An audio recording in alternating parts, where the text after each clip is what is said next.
أخف يمين بكيال كرهك لا يكاد يبين تجفى وتعبد والضغائن تغتلي والدهر يقسو تارة ويلين وتظل أنت كما عهدتك نغمة للآن لم يرقى لها تلحين لك بالنفوس إمامة فيهون لو عصفت بك الشورى أو التعيين لك بالنفوس إمامة فيهون لو عصفت بك الشورى أو التعيين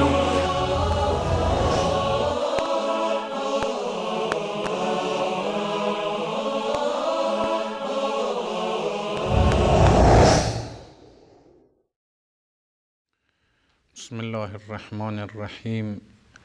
اللهم كن لوليك الحجة ابن الحسن صلواتك عليه وعلى آبائه في هذه الساعة وفي كل ساعة وليا وحافظا وقائدا وناصرا ودليلا وعينا حتى تسكنه أرضك طوعا وتمتعه فيها طويلا. در درس قبلی موضوع ولادت امام مهدی علیه السلام امام 12 شیعیان بررسی گردید و از طرق مختلف ولادت اون بزرگوار به اثبات رسید.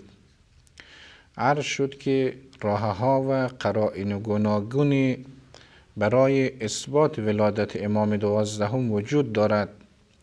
اقرار امام حسن عسکری علیه السلام، تصریح مورخین و علمای بزرگ در طول تاریخ بر ولادت اون بزرگوار، شهادت قابله به ولادت امام مهدی علیه السلام، مجموعه ادله دیگر که چیز حدود 7-8 راه برای اثبات ولادت امام مهدی علیه السلام ارائه گردید. بعد از آنی که ولادت امام مهدی علیه السلام به اثبات میرسد، قاعدتاً مسئله امامت اون بزرگوار باید بررسی شود.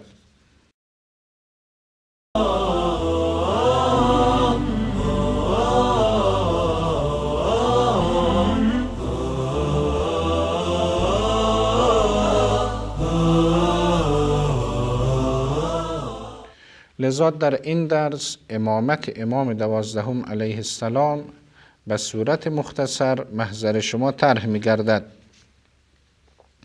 حقیقت این هست که خود مهدویت و امام 12 علیه السلام در زندگی بشر خودش فلسفه بسیار بزرگ است. در شعاع فرقه خاص نمی گنجد. در طول تاریخ مصلحین بشر، بزرگان بشر این اندیشه را داشتند، در صدد رهایی بودند، آرزو می‌کردند که روز در جامعه بشریت، انسانیت، اخلاق انسانی و عدالت حکم فرما باشد. بنابراین خود فلسفه مهدویت و نجات بخشی انسان و آینده درخشان بشریت فلسفه بسیار عظیمی است که نباید اون را در حد فرقه خاص یعنی شیعه امامیه محصور کرد. و اما امامت امام 12 علیه السلام از مجموعه ادله که برای اثبات سایر امامان علیهم السلام محضر شما مطرح گردید، امامت امام 12 علیه السلام بعد از ولادت اون بزرگوار به اثبات میرسد. ولی به صورت مختصر اولین دلیلی که اینجا میتوان اقامه کرد این است که از شرایط و صفات و بایستگی های امام علیه السلام با توجه به آنچه که در درسهای اولی مربوط به امامت به اثبات رسید، عصمت امام بود، علم غیر عادی امام بود، افضلیت امام بود و این که امام باید از طریق خدا و پیغمبر معرفی شود، برای اینکه غیر خدا و پیغمبر نمیتواند انسان با این صفات و ممیزات را شناسایی کند. اگر این شرایط را در امام ضروری بدانیم، اون وقت به اجماع امت در عصر ما راجع به هیچ کسی همچه ادعای جز امام مهدی علیه السلام نشده است. فقط شیعیان عقیده دارند که امام مهدی منصوب من قبل الله هست، معصوم هست، علم غیر عادی دارد. تمام صفات و شرایطی که برای امام علیه السلام به اثبات رسید در وجود اون بزرگوار ادعا شده است. لذا یا باید در صفات امام خدشه کرد، ادله و شرایطی که در صفات امام ارائه گردید مورد مناقشه شود. اگر اون ادله را بپذیریم و این مبنا را هم بپذیریم که برای هر عصر و زمان باید امامی باشد که انشاءالله به اثبات خواهد رسید، قطعا کسی جز امام مهدی علیه السلام مصداق این امام نخواهد بود. دومین راهی که اینجا مطرح می شود، همانطوری که در درسه های قبلی اشاره شد، تصریح امام قبلی یا ائمه دیگر یا رسول خدا صلی الله علیه و آله و سلم هست. در خصوص امام مهدی علیه السلام از سایر امامان، خصوصا امام حسن عسکری علیه السلام، راجع به امامت امام مهدی علیه السلام تصریحاتی داریم. روایت احمد ابن اسحاق اشعری روایت معروفی است از اصحاب امام حسن عسکری علیه السلام هست که ایشون اونجا از امام حسن عسکری هم ولادت امام مهدی علیه السلام را نقل میکند و هم این که بعد از امام حسن عسکری حضرت مهدی خلیفه و جانشین و امام برحق خواهد بود. در هر صورت اگر بخواهید مجموعه این روایات را مرور بکنید، در کتاب فی رحاب العقیده اثر آیت الله حکیم جلد 3 صفحه 344 و بعد و همچنین کتاب اصول العقیده تألیفشون صفحه 378 و بعد روایات مختلف را ایشون نقل میکند. از مجموعه روایات، یعنی روایات رسول اکرم صلی الله علیه و آله و سلم، روایات بقیه ائمه، روایات امام حسن عسکری علیه السلام، ایشون ادعا دارد که بیش از 90 حدیث در خصوص امامت امام مهدی علیه السلام قابل ارائه هست.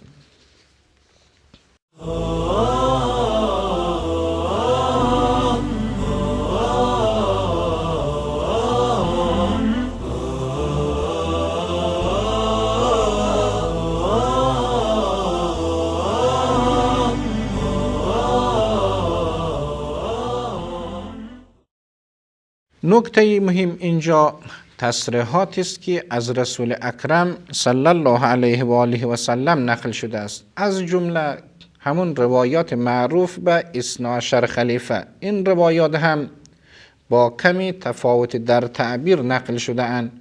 با توجه به این که مکررن از رسول خدا صادر شده است و نقل به معنا هم در نقل روایات رایج بوده است، از این جهت در کلیت حدیث لطمه وارد نمی شود.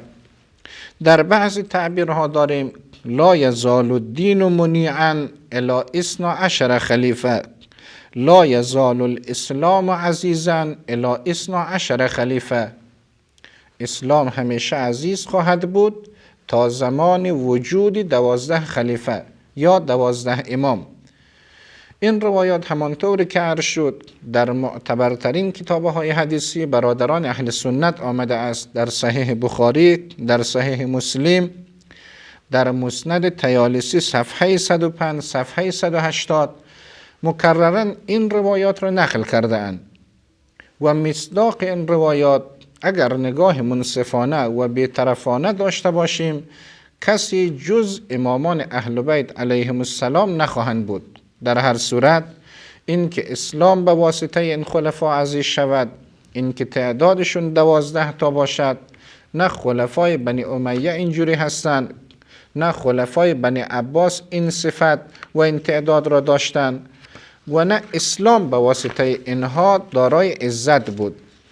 بر این اساس این روایت رسول خدا صلی الله علیه و آله و سلم قابلیت انطباق جز بر امام مهدی علیه السلام را ندارد.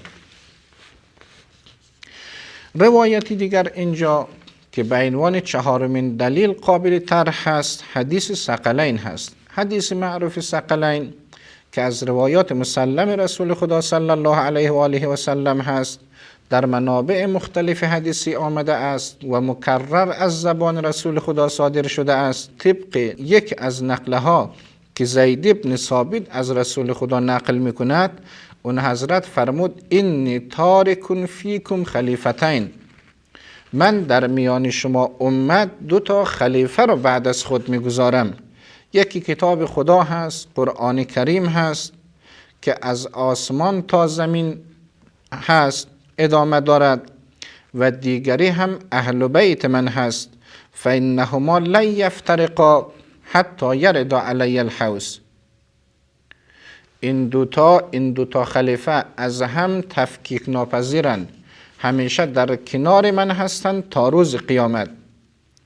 این نکته رو خوب باید دقت کرد که پس تا آخر این دنیا 12 خلیفه باید باشد و این 12 خلیفه کسی جز امامان اهل بیت علیهم السلام نیستند. بر این اساس است که ما معتقدیم امام مهدی علیه السلام متولد شده است و همچنان اون بزرگوار به عمر خود ادامه میدهد.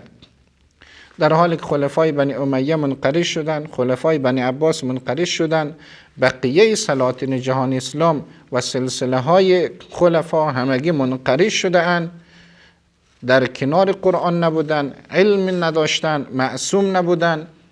مجموعه خصلت هایی که از این روایت استفاده می شود بر کسی جز امامان اهل بیت علیهم السلام قابل انطباق نیستند.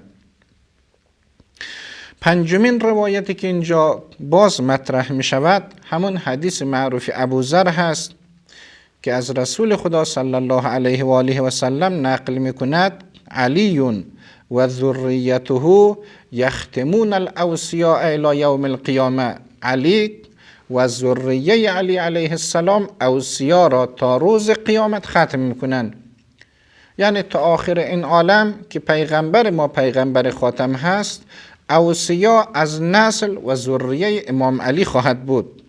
در کتاب میزان الاعتدال ذهبی جلد 2 صفحه 272 طبق نقل آیت الله حکیم در اصول العقیده صفحه 342. البته از این دست روایات هم در منابع اهل سنت زیاد هست، هم در منابع ما که بسیار زیاد هستند. مهم این هستند که مجموعه این روایات را اگر در کنار هم بگذاریم، مطلقات را اگر در کنار مقیدات ضمیمه بکنیم، مصداق روشن و آشکارش ائمه اهل بیت علیهم السلام خواهند بود.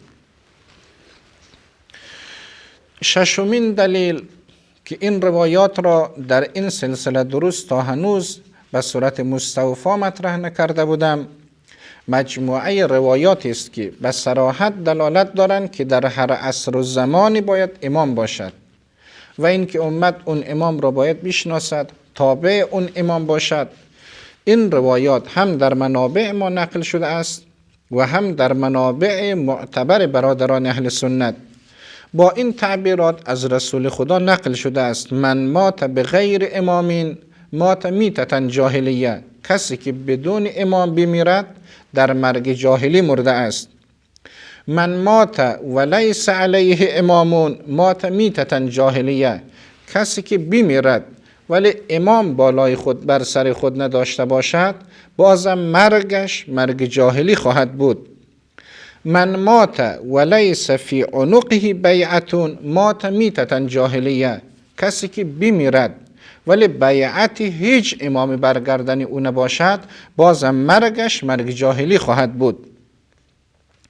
این روایات را آیت الله حکیم در فی رحاب العقیده جلد 1 صفحه 213 به بعد از صحیح مسلم، از مسند احمد، از ینابع المودع، از منابع دیگر حدیثی برادران اهل سنت نقل میکند. مفاد همه این روایات یک نکته هست و اون این هست که در هر زمانی، در هر مکانی، برای هر مردمی باید امامی باشد که مردم با اون امام بیعت کرده باشند.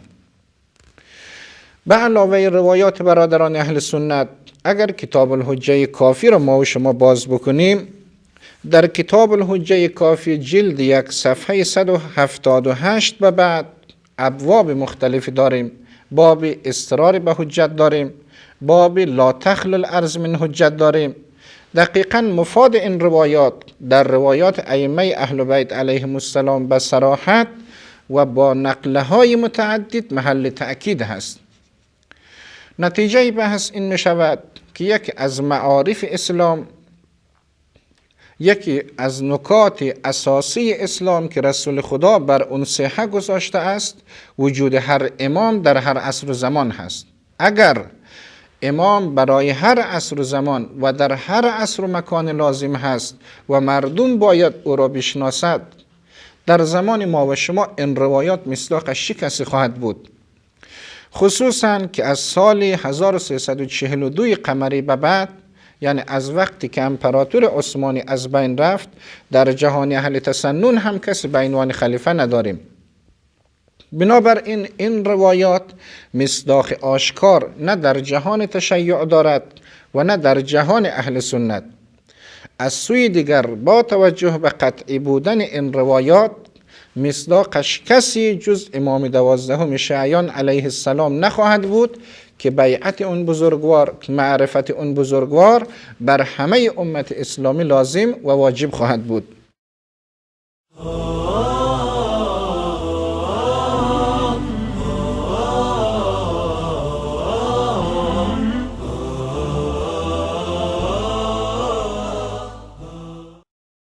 در هر صورت این روایت را اگر در کنار بقیه روایات بگذاریم، به نظر می رسد که در مقام جمع بندی ما باید حدیث ثقلین را، حدیث من مات ولم یعرف امام زمانه مات میتة جاهلیه را، روایات الائمه من بعد 12 را، اگرچه این روایات دقیقاً تعیین مصداق نکرده اند، ولی خوشبختانه در روایات ما این روایات تفسیر شده اند، تعیین مصداق شده اند و در بعضی منابع حدیثی اهل سنت هم تعیین مصداق شده اند. همین روایتی که عرض کردم به صراحت فرمود که علی و ذریته یختمون الاوصیاء الی یوم القیامه.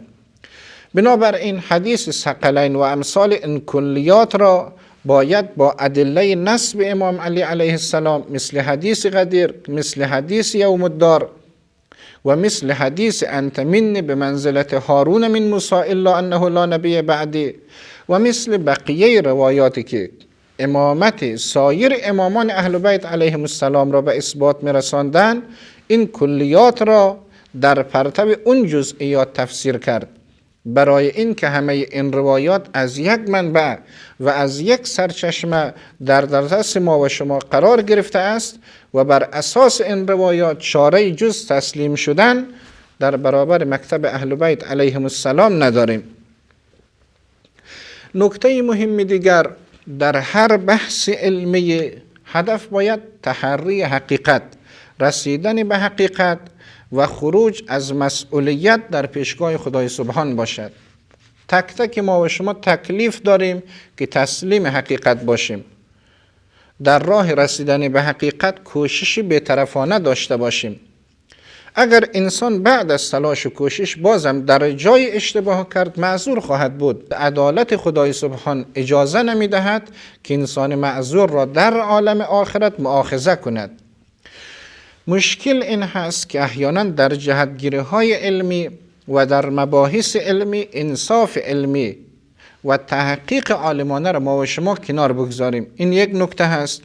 نکته دوم، همیشه ما و شما در مقام کشف حقیقت باید واقع موجود و باورهای خودمان را بر اساس دلیل ارزشیابی کنیم، نه اینکه ادله را بر اساس باورها و اعتقاداتی که خود ما اون را پذیرفته ایم تفسیر و تعویل و توجیه نماییم.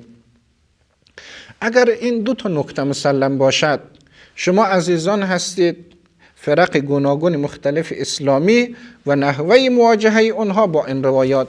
ببینید برادران اهل سنت از این روایات چی تفسیر دارند، علمای شیعه چی جور تفسیر میکنند، علمای شیعه چی دلیلی برای تفسیر خود دارند، برادران اهل سنت چه ادله اقامه کرده اند.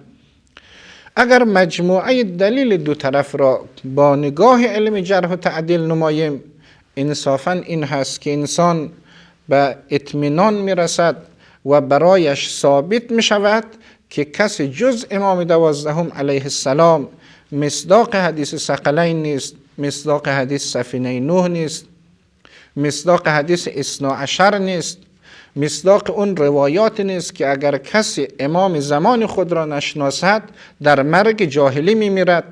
بالاخره این روایات همگی به اتفاق علمای اسلام اعم شیعه و سنی از رسول خدا صلی الله علیه و آله و سلم صادر شده است.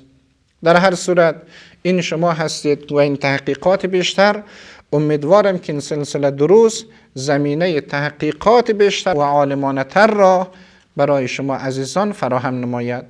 و السلام علیکم و رحمت الله و برکاته.